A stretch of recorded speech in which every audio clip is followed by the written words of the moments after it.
the Beatles are widely celebrated for polished pop classics like Eleanor, Rigby, and Hey Jude, their musical range extended far beyond conventional songwriting.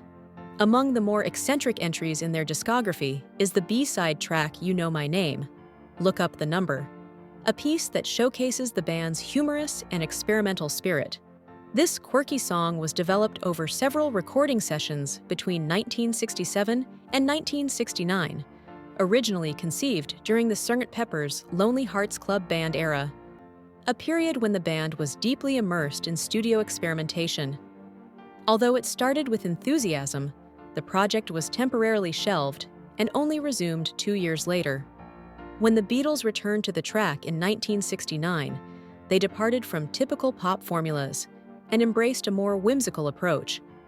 The final version stitched together a series of musical snippets, genre shifts, and spoken word segments, resulting in a track that defied easy categorization. It moved unpredictably from lounge jazz to ska to cabaret, all embellished with comedic voiceovers by John Lennon and Paul McCartney. Paul McCartney later reflected that audiences were only beginning to discover some of the lesser-known B-sides of Beatles singles, with You Know My Name, Look Up the Number, being one of those overlooked gems.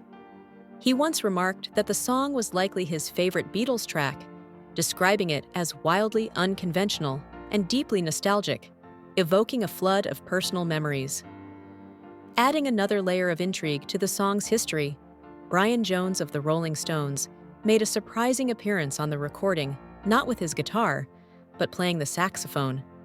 McCartney recalled how Jones arrived at Abbey Road clad in a large Afghan coat, visibly anxious about joining a Beatles session.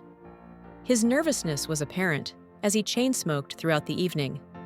McCartney admitted that he had assumed Jones would contribute on guitar, perhaps with some rhythm parts or electric 12-string.